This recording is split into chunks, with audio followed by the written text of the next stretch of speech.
December 20th, 1968, Lake Herman Road, Northern California. Two teenagers were sitting in their car. David Faraday, Betty Lou Jensen. They were talking, laughing, planning their future. They had no idea this would be their last night alive.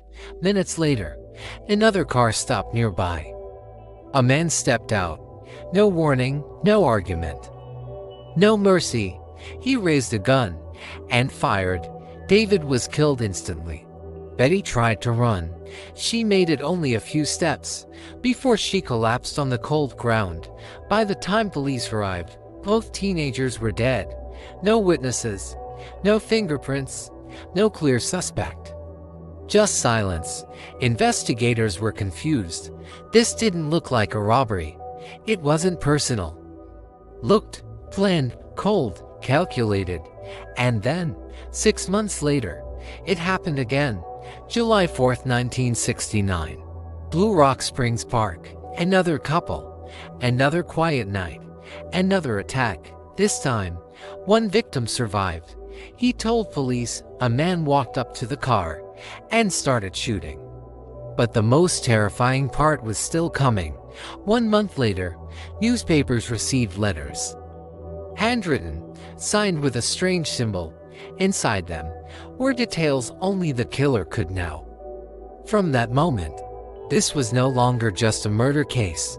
It was a public game, a game of fear, and everyone was now a target. Before we continue, if you're interested in real American crime stories, make sure to subscribe and turn on notifications, because this story is only beginning, and trust me, it gets darker. August 1969, 3 major newspapers in California received strange letters: the San Francisco Chronicle, the San Francisco Examiner, the Vallejo Times-Herald. Inside each envelope was a handwritten message and a symbol, a circle with a cross. The writer claimed responsibility for the murders. He wrote, "I killed those kids last Christmas. I killed the couple on July 4th. Then he made a demand.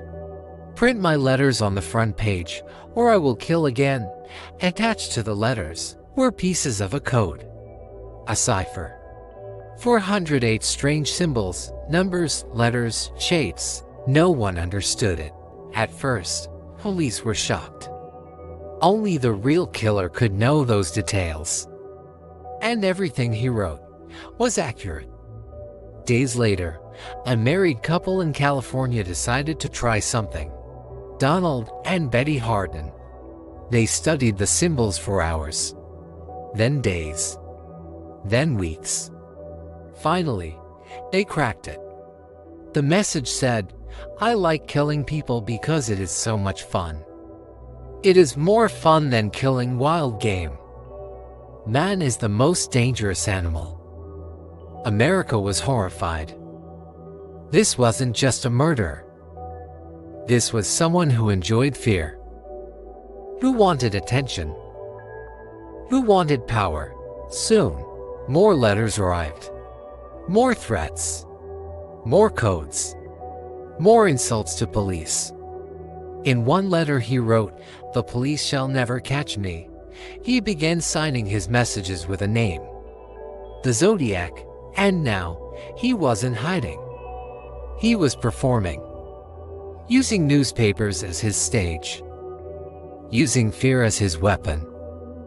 Every new letter was a countdown. Everyone wondered, who will be next? Before we continue, if you're following this story, make sure you're subscribed and notifications are on, because what comes next changes everything. October 11th, 1969. San Francisco. A quiet street. A quiet night. A taxi stopped at the corner of Cherry Street. Inside was a man named Paul Stein. He never saw it coming. A passenger in the back seat pulled out a gun. One shot. Paul was dead instantly. Then something shocking happened. The killer didn't run. He stayed. He wiped the car. He searched the body. He even took a piece of the victim's shirt. 3 teenagers were watching from a window. They saw everything. They called the police. They gave a description.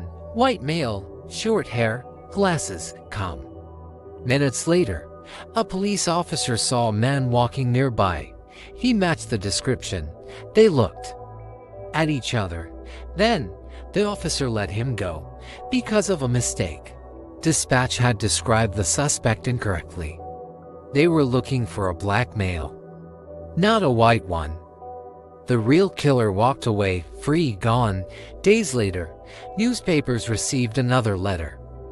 Inside was a bloody piece of Paul Stein's shirt, proof. The writer said, "I am the one who killed the taxi driver." It was signed again with the same symbol, the symbol of the Zodiac. Police were furious. They had him, they saw him, and they lost him. Sketches were released. Posters were printed. Tips flooded in. Thousands of suspects. No arrests, no charges, no answers. It was the closest anyone ever came, and it slipped away. Before we continue, if you're enjoying this story, subscribe and turn on notifications. By the early 1970s, California was desperate. Fear was everywhere. Parents warned their children. Couples avoided dark streets. Newspapers followed every rumor. Police had one goal: find the man known as the Zodiac.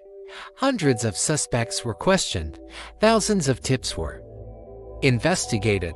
Most of them led nowhere, but one name kept coming back: Arthur Lee Allen. He was a former teacher. He had been fired. Friends said he talked about killing. He owned weapons. He wore a watch with the Zodiac symbol. Police searched his home. They found knives. They found guns.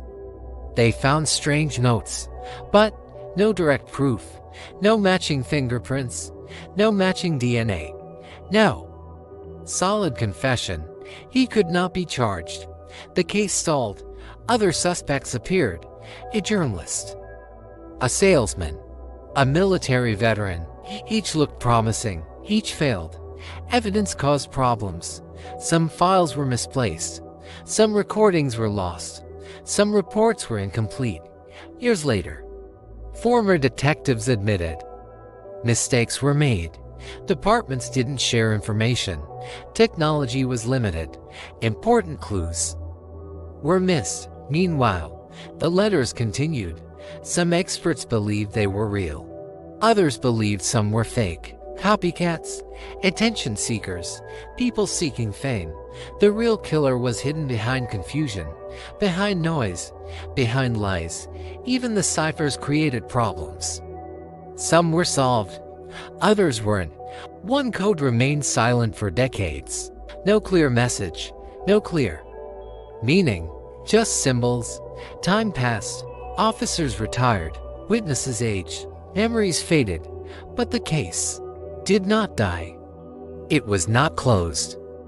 It was not forgotten. New investigators returned.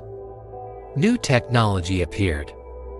And slowly, a new hope began to rise. Hope that one day, this mystery might finally be solved. Before we move on, if you want more deep investigations into real American cases, subscribe and turn on notifications. And tell me in comments, could this case still be solved? By the late 1990s, technology had changed, science had advanced, and old cases were being reopened. The Zodiac case was no exception. Investigators began testing old evidence, envelopes, stamps, letters, anything the killer might have touched. Tiny traces of DNA were discovered, not complete, not perfect, but promising. For the first time, there was something new, something real. In 2002, police quietly announced they were working on DNA comparisons. More tests followed, more samples, more analysis. Some suspects were officially cleared, others remained possible, but none were confirmed. Then, in 2020, a team of private investigators claimed they had identified a suspect. They presented documents, photos, personal records. They believed they knew his name, but law enforcement did not confirm it. No arrest, no warrant, no charges. The case remained open.